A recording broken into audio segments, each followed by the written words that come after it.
is that it's a sport that's well known in India and played by almost everyone. Most people at some point of their childhood or some point of their lives have played kabaddi.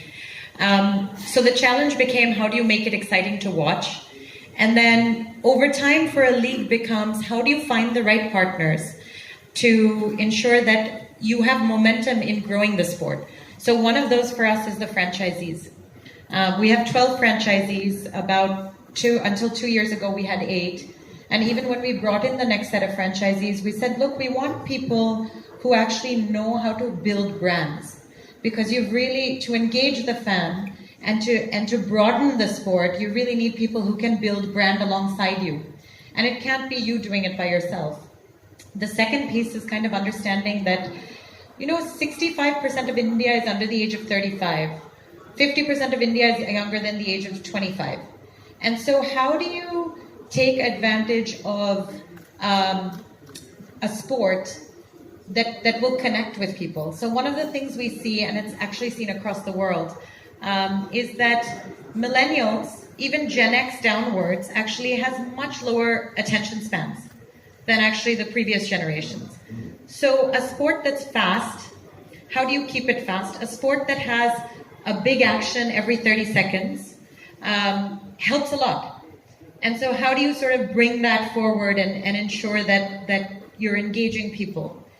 You talk about digital, the same thing is true. People will just flip to something else. So the more you can keep people on, those are all sort of things that we've done and many other things, but I think those are the ones that I want to highlight. Super. Akhil, I just want to come to you. First and foremost, I thank you for probably being the only other person other than me in this room who can't stand Excel. I'm sure everyone else is an expert at it, but Excel, as I said, is one of those things that I do as punishment postings. But more importantly, when suppose you have to go and tell a league that, I want to do a fantasy game for you, what are you going to tell that person, saying, how do you convince a league or a sporting, tournament that I am adding value to you, I am adding value to your fans? What exactly would your pitch be? Because I think that will give us a very clear perspective of what fantasy gaming brings to the Indian sports leagues. I think it's a very clear correlation as far as the synergies between fantasy sports and broadcasters.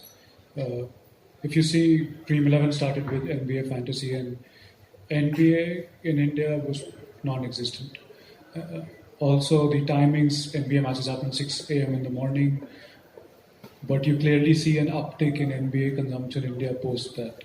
Even in cricket, now people want to follow domestic Australia tournaments. They want to watch those matches, play fantasy on those matches. So there's a large unexplored territory in cricket as well. There are a lot of fans, but these matches